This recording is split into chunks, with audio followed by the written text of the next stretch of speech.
He's not only found her card, he caused it to penetrate the solid window. The magician enters the room and retrieves her card from the inside of the window.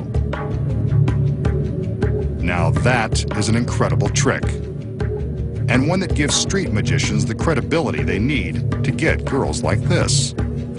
I have to know his secret. So how does the magician, in plain view of his spectator, make a chosen card pass through the plate glass window?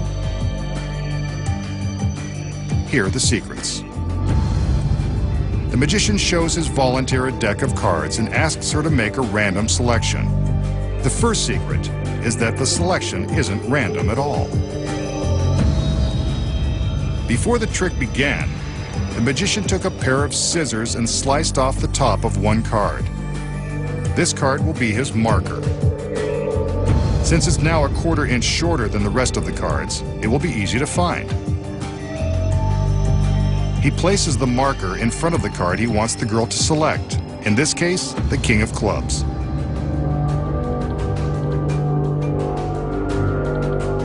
When he riffles the deck for the volunteer, the marker allows him to stop at the King. See? The space created by the short marker card automatically stops the riffle at his pre-selected King of Clubs. A simple and foolproof way to force a card on a volunteer.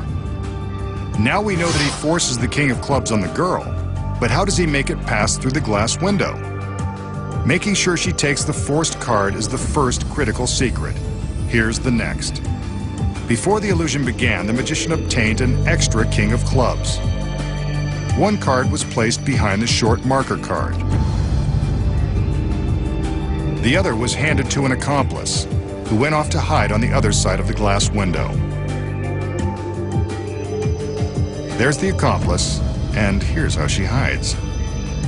The next secret is this container of clear wax. A small ball of this wax acts as an adhesive, allowing the face of this card to stick to the glass. As the volunteer places the card back in the magician's deck, the magician is careful to distract her for a few seconds. This is when the hidden accomplice takes the duplicate card and sticks it to the window with the wax. Then, the magician throws the deck at the exact spot where the card was placed by the accomplice. From this backstage angle, we can see that the card is in place well before the magician throws the deck. From this high angle, we can see the timing of the accomplice and how the magician keeps the volunteer looking at him until the cards hit the glass. The incredible card-through window isn't so incredible when you know the secrets. Now the magician will present another classic illusion that has confounded audiences since it was invented in 1902. To perform it, he'll need the help of his lovely assistants. Here's one now. As always, she's eager to please. And here come two more. They're quite pleasing too. The magician casts a spell over his assistant, who immediately gets ready for action. The other assistants remove a sheet from a low bench, allowing her to take a seat.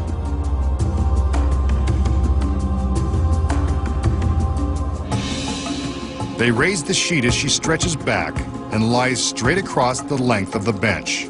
They cover her with the sheet and stand by while the magician continues to cast his spell.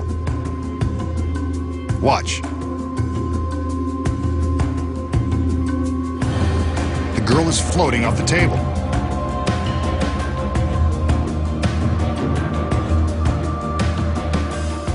Higher and higher, she floats into the air.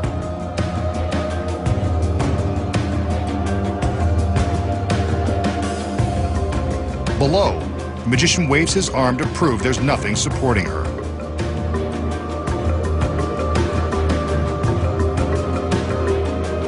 He takes the sheet and she's gone.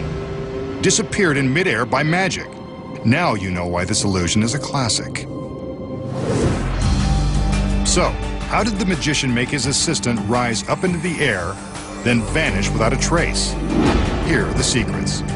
When the assistant enters, she's placed under a spell and takes her position on the bench. Of course, it's not a real spell, and that's not an ordinary bench. Cleverly concealed are flaps of spandex fabric that match the top of the bench. they disguise a secret compartment below. The compartment is big enough to hold the assistant quite comfortably. We see her sit down onto the bench, then the other assistants raise the sheet.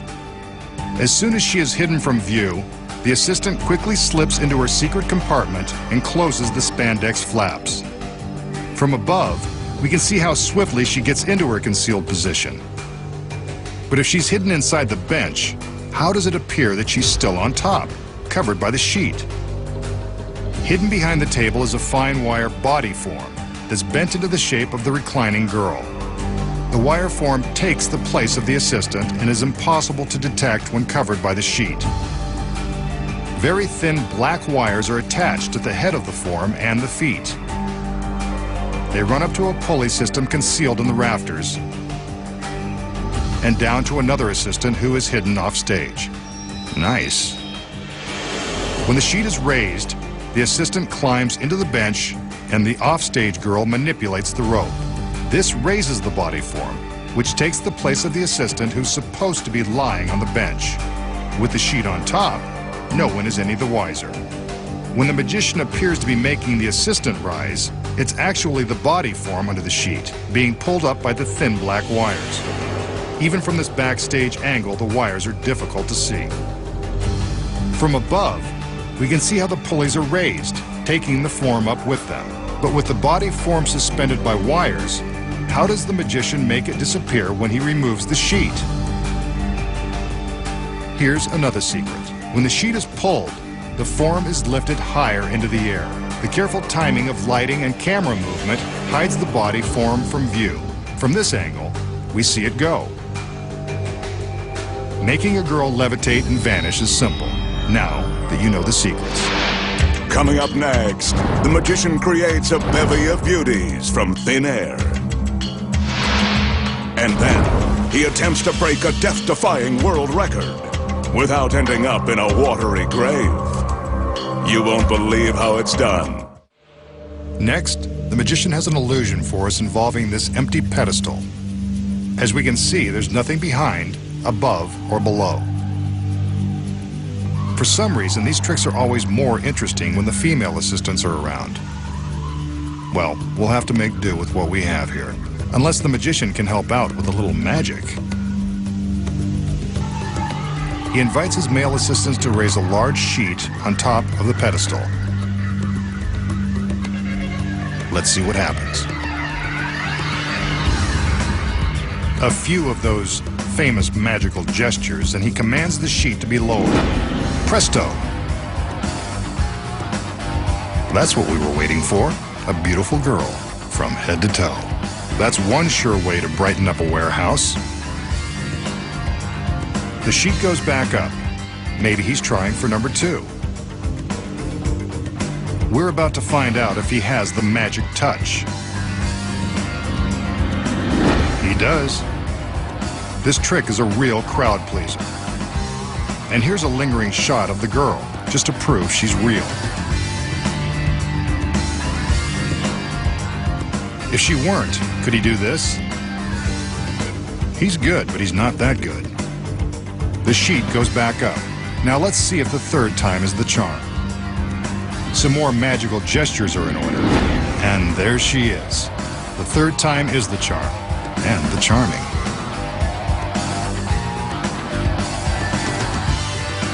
This is what happens when you put women on a pedestal.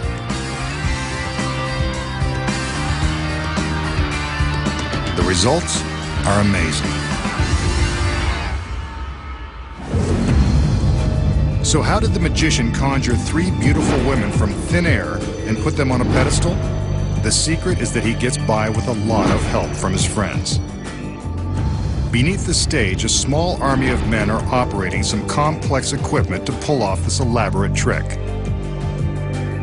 The second the sheet is raised, the backstage team goes into action.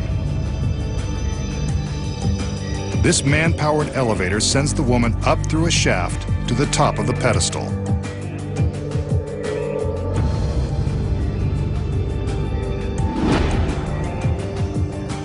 But the pedestal appears to be very narrow. It contains yet another secret. The concealed stagehand releases a mechanism which expands the pedestal and allows the girls to squeeze through. Check out that profile. From the front, the pedestal appears circular, but from the side, you can see how it expands to 3 times its width. Once the pedestal is expanded, the girls are propelled through the shaft and the pedestal. They ride up, sideways to the sheet and audience. Once on top, they each turn to face the audience and flip down the secret panel with their feet, just seconds before the sheet is lowered. As the first girl is being lifted off of the pedestal, beneath the stage, the second girl is stepping into the cramped elevator. When the sheet is once again raised, the assistant stands up and gets ready for her quick ride. 2 burly stagehands grab hold of a steel cable and lie backward onto the floor. The cable runs through a pulley system, which lifts the elevator and sends the girl up through the shaft. Using her hands, she flips open a secret panel on top of the pedestal and climbs out. She quickly stands and gets ready for her appearance, just in time. The same process is repeated for the final assistant.